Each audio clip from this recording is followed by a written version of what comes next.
e subjetiva de cada sujeito. E aí vem toda essa definição que a Dani explanou super bem. Isso. Posso tirar uma dúvida? Claro. Então, a crítica ela promove o pensamento crítico. E a pós-crítica, ela adiciona a isso a questão da cultura. O que é importante para a cultura de determinada classe? A partir do ponto de vista do sujeito e a cultura em que ele está inserido. Agora tem que pensar que esse pensamento crítico da crítica não é um pensamento crítico no sentido de autonomia de pensamento cognitivo.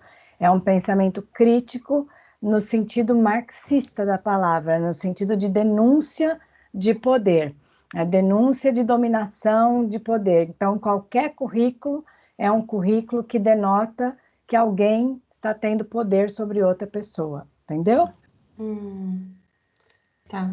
Então, é crítico em relação ao poder da classe dominante. Isso. Que é da teoria tradicional. Isso. Tá.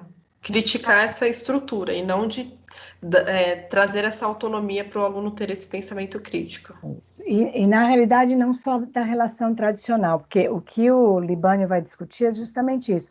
Essa linha ficou tão forte na questão de denúncia que qualquer currículo que você pusesse no lugar seria o currículo que alguém determinou que deveria estar ali. Então, aquela pessoa teria poder sobre quem está tendo que aprender aquele currículo. Então, eles denunciam o ato de ter poder. Não pode ter poder. Cada um tem que ter o conhecimento que vai buscar. E aí, isso relativizou demais, entendeu? Ô, professora, e a pós-crítica relativiza mais ainda. Oi. Mas mesmo nessa teoria do realismo social, não acontece isso? Porque sempre alguém vai falar qual é o conhecimento, não é? Então, justamente, aí é o que o Michael Young diz, sempre alguém vai falar. Então, é preciso, sim, que alguém fale, que os professores participem, mas que alguém fale, esse é o conhecimento que vai ser trabalhado. Por isso que o foco tem que ser no conhecimento. Tem que ter um conhecimento que é acordado pela comunidade, né, pela sociedade, não estava vindo na palavra, pela sociedade, que é o conhecimento que vai ser trabalhado na escola. O Michael Young não faz essa denúncia, ele quer que retome. Ele justamente, ele era do grupo crítico, ele era da tendência crítica, e ele chega à conclusão de que isso não está levando a lugar nenhum, porque os alunos estão deixando de aprender conhecimentos. Tá bom, obrigada. Nada. Professora, desculpa, mas até agora nenhuma me pareceu boa. A crítica social, para mim, é boa, porque ela vai trabalhar a questão das desigualdades sociais, da necessidade de todo mundo ter acesso ao conhecimento, mas um conhecimento que todos têm que ter acesso. Então, se eu estou numa classe, se eu estou numa escola pública em que as pessoas que ali moram são menos privilegiadas e têm menos acesso à cultura do que uma escola pública do centro de São Paulo, vamos supor. Eu vou ter que trabalhar muito mais, com uma pedagogia muito mais poderosa, para garantir que os mesmos conhecimentos do centro urbano de São Paulo sejam trabalhados na periferia, naquela região que eles não têm acesso à cultura. Então, essa é a crítica social. Mas você tem direito a não concordar. Não, eu só falei que nenhuma parece boa, porque a tradicional, se pudesse voltar o slide, por favor, Dani. A tradicional, ela é muito voltada ao propósito que aquele aluno vai ter no futuro, né? O que você vai ser? Sapateiro? Então vai aprender isso aqui. O que você vai ser? Mecânico? Vai fazer isso aqui. Então, me lembra muito curso do Senai, né? Eu gosto muito de Senai, fiz Senai, eu acho sensacional, mas você vai aprender aquilo que é necessário para a sua vida profissional. E pronto, acabou. A crítica vai ser sempre ter uma relação de poder, como foi dito aqui, e a pós-crítica, eu entendi que é a que você mais gostou. Não. Não? Nenhuma dessas três eu gosto. Tá. Desculpa. Essa pós-crítica também não. O que eu gosto é a quarta, que elas vão apresentar para vocês daqui a pouco. Desculpa. Então, beleza. Vamos ouvir, desculpa. Então tá. A Carol tá com a mão levantada aqui. Eu vou esperar a explicação do próximo. Tá bom. E aí vocês viram também, né, que existe a teoria do realismo social ou a pedagogia crítico-social dos conteúdos, né? A gente trouxe aqui essa definição do Libânio, que exemplifica muito bem, mas que a professora Marília também já trouxe aí para vocês, que ela entende, né, essa teoria entende o ato pedagógico como o encontro do aluno com a cultura socialmente construída, pela mediação do professor e das situações pedagógicas. Concebe, assim, uma cultura dinâmica, enquanto criação humana e histórica. E o aluno como ser ativo. Então, aqui sim, né, existe esse objetivo de realmente formar esse pensamento crítico no aluno, e não no sentido de criticar as relações de poder existentes, enfim.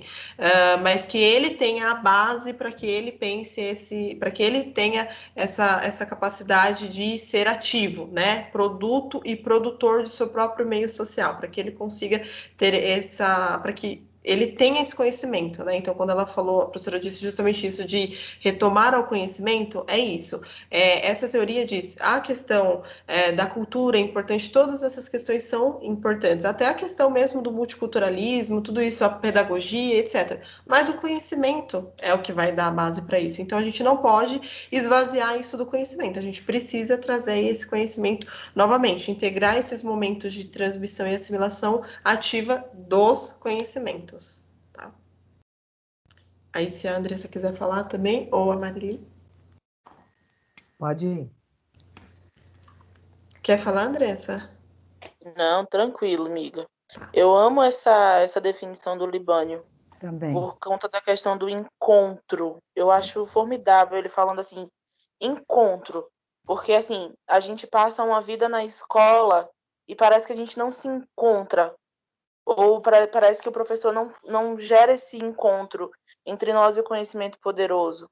É claro que eu estou só falando por cima, gente. Eu não sei da realidade de ninguém aqui, obviamente. Mas na hora que eu li isso, eu pensei, nossa, parece que às vezes a escola é como se a gente estivesse andando num shopping, passando por pessoas, mas quando você encontra alguém, faz diferença, dá um up no seu cérebro e você vai lembrar daquilo. Então, encontro, eu acho que é uma palavra muito interessante, que gera compromisso no fazer docente, né? De fazer, eu me comprometo enquanto professora, gerar um encontro do conhecimento para com aquele aluno a quem eu sirvo, né, na minha escola. É isso, amiga, pode passar. E aí vocês viram também a questão dos documentos oficiais, né, que compõem aí o currículo. Quando a gente fala do currículo prescrito, né, do normativo, aquilo que está realmente que é o objetivo, né, de ser desenvolvido, justamente traduzido aí nos documentos oficiais. Então a gente tem outros também, né, que estão aqui entre eles, além da Constituição e desses que estão aqui, nós temos outros também documentos, mas esses foram os principais que vocês viram aí, principalmente a BNCC, o PPP, que vocês também tiveram aí alguns discutas, enfim, alguns pratiques específicos para eles. Então, se a Andressa quiser falar um pouquinho sobre esses documentos. Sobre os documentos, pessoal, eu não estou enxergando o slide mais uma vez, né? Mas tudo bem. Sobre os documentos. Espera que eu resolvo. É que quando ela pega para falar, ela vira apresentadora. Aí você deixa de ser. Não dá para ter dois apresentadores, eu acho que é isso. Mas eu já te ponho. Espera aí que eu te acho, Andressa. Mas você pode ir falando. Tô vendo. Tá ótimo. Já vi. Ah, é? Pronto. Isso. Os documentos oficiais, pessoal, o que eu tenho para falar, para compartilhar com vocês, né, e para ouvi-los também, é de que a gente precisa conhecê-los, né? Infelizmente, durante a nossa formação, até a minha formação em pedagogia também, não sei como foi a de vocês, mas vocês podem falar sobre isso, a gente precisa buscar o que está escrito ali naqueles documentos, entender a linguagem, entender o discurso desses documentos, a finalidade, a que se destinam, por que surgiram, quem idealizou. Então, a gente precisa pensar, por exemplo, no Banco Mundial, que junto com, na verdade, eu acho que a ONU também, né, tem um dedinho aí nas suas finalidades sobre erradicação da pobreza. Então, tem alguns objetivos por trás de quem pensa todos os documentos oficiais, e não estou dizendo que o Brasil com relação aos documentos oficiais, né, que o Brasil e não é, ele é passivo, porque assim, tem uma pressão socioeconômica, uma pressão política mundial sobre erradicação de pobreza, sobre um conjunto de países capitalistas, né? E o Brasil é um deles, que precisa sanar alguns problemas, e aí tem algumas pessoas com muito poder econômico que colocam o dedo na educação e pensam a educação por nós. E com relação aos documentos oficiais, a gente precisa ter essa noção, né? A Constituição, ela pensa, né, a educação, aí vem o PNE, vem a LDB, vem BNCC, PPP, as DCNs também, né? Mas é isso, pessoal. Se a gente poderia, eu até pensei nisso também, talvez a gente pode se encontrar em algum momento só para conversar sobre também, quem se interessar, eu acho que seria muito rico a gente marcar um encontro posterior para conversar sobre os documentos oficiais de uma forma ampla, ler mesmo, assim, se comprometer, sabe? É isso. Enfim. A professora gostaria de falar, por favor, gostaria de ouvir também, né?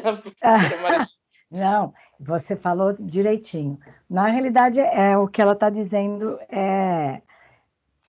nós temos as nossas leis, mas da década de 60 para cá, as nossas leis começaram a se submeter a alguns mandos do Banco Mundial em função de empréstimos, né, questões econômicas do Brasil e outros países também, e eles começaram a fazer exigências, já que eles ponham dinheiro no país, exigências de organização da política educacional.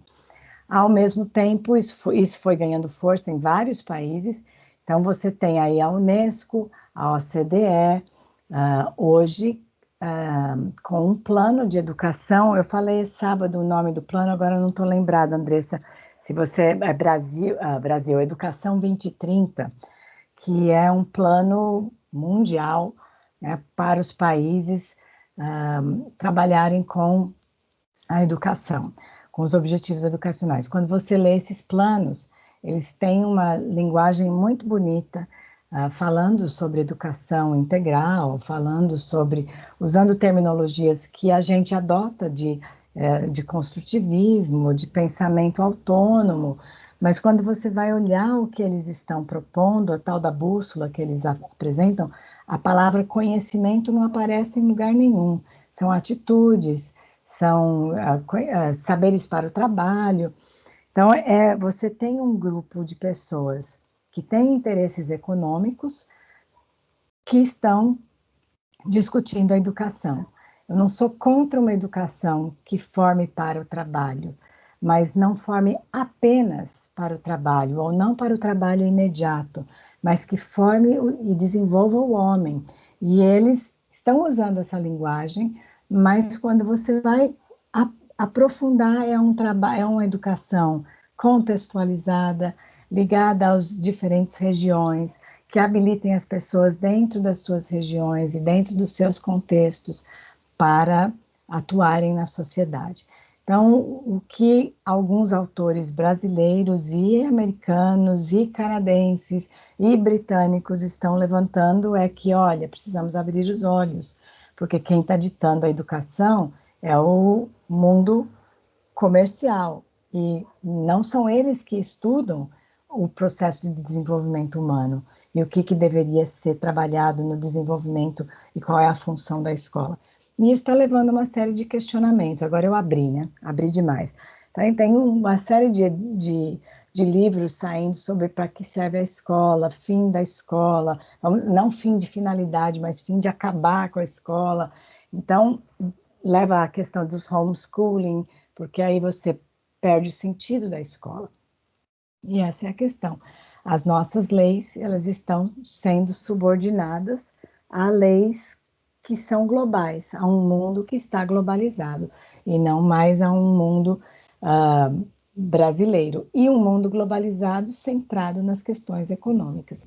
Então, é uma questão que a gente não tem como discutir aqui, precisaria de tempos, precisaria de uma disciplina só para discutir isso, não tem como, mas a ideia aqui é de vocês terem a clareza que cada uma dessas estratificações de documento se subordina a que está acima e a que está acima, e aí vai o plano de ensino, que se subordina ao PPP, e o plano de aula, que se subordina ao plano de ensino, e assim por diante. Essas coisas têm que estar ligadas e tem que ter uma clareza de visão de homem. E isso é o que nos chama atenção quando a gente tem uma BNCC voltada a resultados imediatos. Como é que o projeto pedagógico da escola vai se organizar em torno dessa legislação, né? Então, são questões que o Brasil está discutindo na academia, nos congressos, nos governos, né, nas reuniões dos conselhos, tem muita discussão em torno do que está acontecendo com a educação brasileira e o que esses projetos pedagógicos nas escolas têm que fazer, tá bom? Complexo. Muito. Muito, né? Quem tiver, né, interesse também, igual a Andressa falou, de pesquisar mais sobre o neoliberalismo, né? O Libânio fala muito disso, realmente, desses acordos, desses movimentos, o que isso implica principalmente para países subdesenvolvidos, né? Então, isso realmente é importante quem tiver interesse aí de pesquisar mais sobre isso, né? E até mesmo de fazer essa relação com os nossos documentos que nós temos aqui, a legislação, BNCC, etc. É importante o que você falou, Dani, porque assim, quem não tiver interesse, não tem problema, você não tem que dominar tudo isso que a gente está falando. O que você tem que dominar é em relação ao seu trabalho, seu plano de trabalho, seu plano de ensino, seu plano de aula, ele tem que estar relacionado com o projeto pedagógico da sua escola.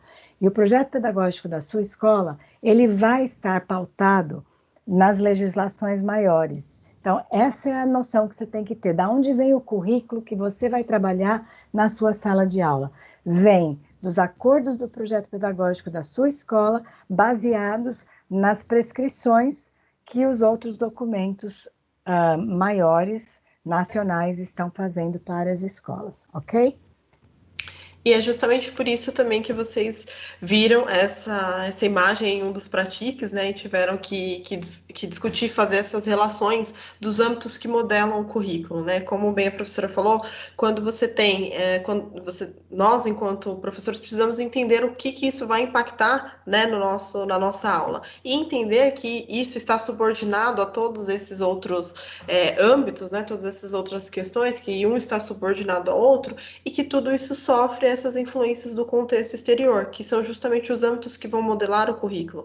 Então, essas questões do neoliberalismo, de ter um currículo mais voltado para desenvolvimento de habilidades, competências, tudo isso são âmbitos que vão modelando o currículo, né? E que quando ele chega para nós, né, no sentido do PPP, quando ele chega ali no plano de aula, ele já sofreu todas essas influências. E aí isso não significa, como a professora falou, que você precisa saber, né, tudo isso, que você precisa dar conta de tudo isso. Mas você precisa, pelo menos, acredito eu, ter a consciência de que isso acontece, né, e de que existem esses âmbitos, de que existem esses fatores que vão modelar o currículo e que vão direcionar isso para as atividades escolares. Então, existe aqui, como vocês viram, os âmbitos, o contexto exterior, que é justamente isso, a questão das influências sociais, econômicas, culturais, a regulação de políticas e administrativas, a produção dos meios didáticos. Então, isso vai influenciar, não influencia só na questão das leis, influencia também os meios didáticos, né? Então, os livros, as apostilas, todo o conteúdo que está sendo trabalhado, ele vai ser voltado, ele vai ter essa influência desses contextos sociais, econômicos, né? E são esses âmbitos, então, que vão modelar o currículo. E isso vai se relacionar totalmente, diretamente com as atividades curriculares, com a prescrição dos mínimos, com os planos da escola, então, né, justamente com o que a gente viu aí no slide anterior. Isso vai se relacionando, essas influências, esse contexto exterior se relaciona com, vai modelando o currículo e vai se relacionando com as atividades curriculares. E é isso que vai juntamente, né, a gente viu lá então que o currículo real é a junção do currículo prescrito com o currículo oculto. Então, são essas relações entre esse contexto exterior, entre esses âmbitos que modelam, juntamente com as atividades curriculares, que vai formar o currículo real, aquele que realmente vai ser aí ensinado para o aluno, que vai chegar para ele na sala de aula e que vai chegar para você, professor, que vai trabalhar com ele nas suas aulas, tá? Então, a gente abriu aqui, eu não sei se alguém quer complementar alguma informação aqui. E queríamos saber, então, se vocês têm alguma dúvida, algo que ainda não tenha ficado claro, alguma pergunta, algum comentário também. Dani, volta no seu slide. Eu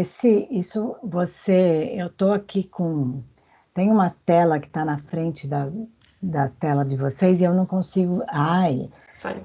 é importante esses símbolos que você está pondo aí, porque assim, a tecnologia, essa geração que nós temos hoje, o jeito deles pensarem e deles verem o mundo, será que isso afeta o currículo?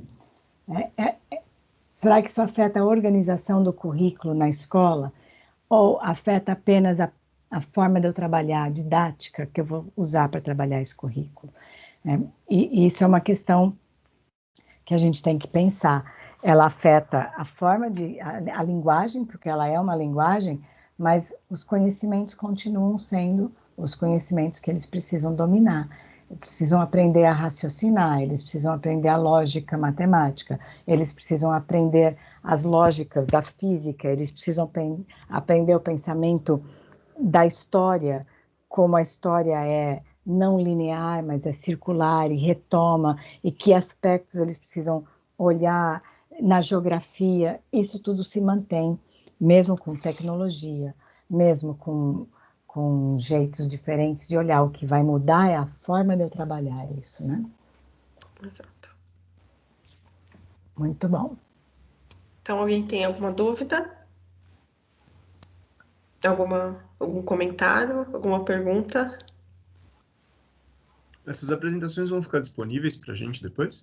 Sim, nós vamos compartilhar com vocês tanto através do Moodle quanto também no WhatsApp. Acho que fica mais fácil também.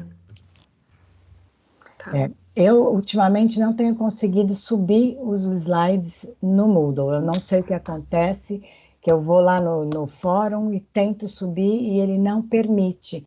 Então, é mais fácil a gente mandar pelo WhatsApp e vocês darem conta de distribuir para os colegas aí, porque eu não tenho conseguido. Não sei o que acontece.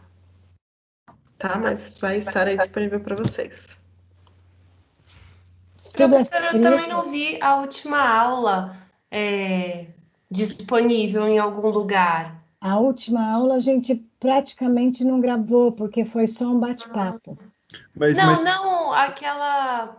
Não aqui com as meninas, quando estava com o Libânio.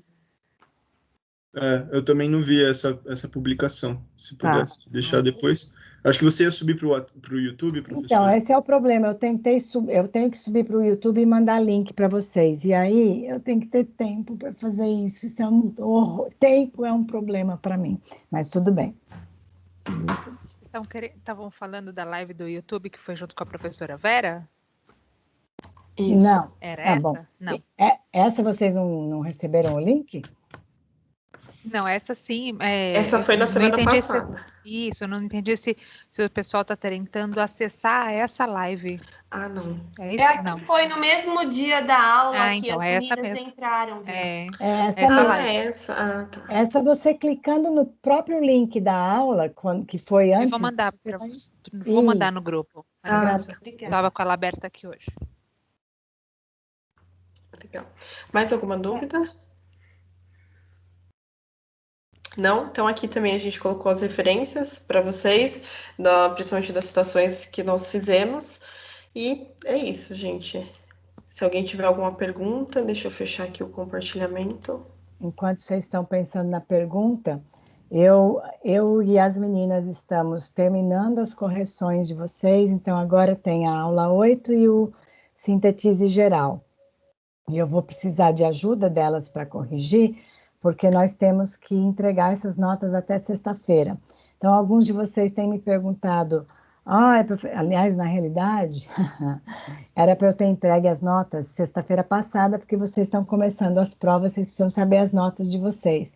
Só que em função do calendário, eu tive que deixar as atividades abertas até dia 24, senão vocês iam ter uma sobrecarga maior do que já tiveram para as entregas. Então, eu hoje estou recebendo as últimas atividades e tenho que corrigir o mais rápido possível para poder vocês saberem as notas para as provas. E então, quanto antes vocês puderem terminar de entregar, melhor. Amanhã eu começo as correções.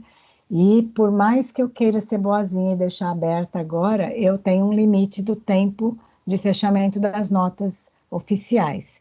Então, pode entregar amanhã, até o dia que eles não deixarem mais, vocês podem entregar, né? Para mim está aberto lá direto, tá bom?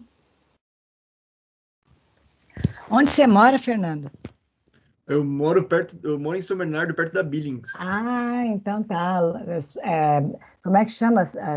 São Berlondres, alguma coisa assim, né? Tá bem frio aqui. Tá bem E eu peguei também uma friagem, aí não dá para vacilar. Isso aí, então tá bom, então não vacile. É. Então tá bom, gente querida. Uma boa noite para vocês, bom descanso, boas provas, bons estudos, tá bom? Professora, sobre as provas, a gente estuda então da aula 5 a 8? Isso. Exatamente. Não tem uma coisa mais específica assim que a gente tem que focar muito? Eu vou dizer para você que eu não tenho como te dizer isso, porque como é que a gente monta as provas? A gente manda 2 ou 3 perguntas de cada uma das aulas para que eles consigam montar essas diferentes provas. Então, aliás, eu tenho mais perguntas por aula, mas eu não tenho como dizer para vocês como é que vai ser essa montagem da prova. Então, são esses conteúdos. Basicamente, você vai ter uma pergunta aí sobre projeto pedagógico, uma pergunta sobre a interdisciplinaridade, que já foi na última vez, né? Que vai fazer um link aí, porque ela não deixa de estar presente. Que mais vocês viram? Projeto pedagógico, BNCC. As teorias. As teorias, necessariamente, vocês já tiveram nas primeiras 4 aulas. Então, agora é o raciocínio, né? De como é que você vai montar conteúdo, como é que o professor estabelece o currículo, como é que a BNCC é montada, que conteúdos estão dentro dessa BNCC. Então, é isso que vocês olharam. Não precisa montar um PPP, não, né?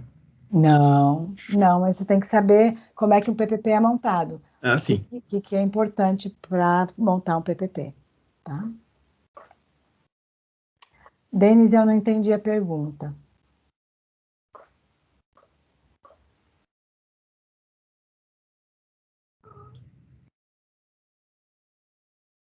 Denis? Enfim. Então é isso, minha gente. Obrigada, gente. Quero agradecer aí a atenção de vocês. Ah, tá. Se ele tá perguntando se pode cair itinerários formativos. Eu pergunto. Itinerários formativos. Fala, Denis. Não era o Denis que estava falando. Quem estava falando? BF, não sei quem é. Eu acho que é eu, Bruno. É o Bruno. Bruno, fala, Bruno. Vou cortar. Eu tinha perguntado, você tinha falado sobre que podia entregar, acho que até sexta-feira o Sintetizes, né? Eu tinha perguntado se era até se o Sintetize 8 também podia entregar até o fim da semana. Isso, é o que eu falei para vocês hoje. Vocês podem ir entregando. Eu acho que eles não fecham antes disso, então pode entregar. A questão maior é você saber quais são suas notas para a sua prova, né? Quanto você vai precisar tirar. Itinerário formativo pode cair. Pode ter perguntas sobre itinerário formativo, não sobre um itinerário formativo especificamente, mas o fato de que existem itinerários formativos na BNCC, né? Como é que ele está estruturado nesse ensino médio? Pode ser. Tá? Mas perguntas muito específicas assim não vai ter. Professora, aproveitando que esse é o nosso último encontro, só por curiosidade, a BNCC ela é voltada só para o ensino fundamental e médio. Tem um documento que fala sobre ensino superior? Não. Ensino superior tem as diretrizes curriculares nacionais de direito, as diretrizes curriculares nacionais da biologia, diretrizes curriculares nacionais da engenharia. Aí cada universidade, cada faculdade tem sua diretriz e elas estão publicadas no MEC, mas não tem uma base nacional assim, eles são diretrizes, né? É porque eu observo, bom, eu observo as universidades, as faculdades, os centros universitários muito díspares uns dos outros. E aí, e aí veio esse questionamento, porque os nossos professores, nós em formação, comparado com os nossos colegas ainda em formação, é muito diferenciado. E aí nós estamos no meio desse caldeirão de profissionais que serão lançados no mercado ou que já estão no mercado, com níveis de acesso à informação muito diferenciado do nosso. E aí move o moinho, né? A gente tem o pessoal de ensino superior formando o de ensino fundamental e médio. Exatamente. E aí, essa é a minha preocupação. Existem diretrizes, e as diretrizes elas falam de conteúdos, basicamente, de competências que cada uma das profissões precisa ter. Mas não são uma base obrigatória, ninguém vai lá olhar o que tem. Na engenharia, sim, tem alguns conteúdos que são obrigatórios e que eles vão lá e olham para ver se tem. Mas você tem toda a razão, isso vai variar de faculdade para faculdade, e por isso que é tão forte você ter saído de tal universidade quando você vai para o mercado de trabalho, né? Então... Obrigado. Tá bom? Então, acho que é isso, gente. Obrigada, né, pela participação de vocês também na revisão hoje. Como a Andressa falou, se tiverem alguma dúvida, estamos à disposição de vocês. E é isso, uma excelente noite para vocês. Obrigada, Andressa, Daniele, parabéns pelo trabalho de vocês, foi muito bem feito. Obrigada mesmo, foi muito bem feito hoje. Obrigada, pessoal. Boa noite. Muito obrigada. Tchau, Boa noite. Tchau, boa noite. Tchau, boa noite. Obrigada, gente. Boa noite.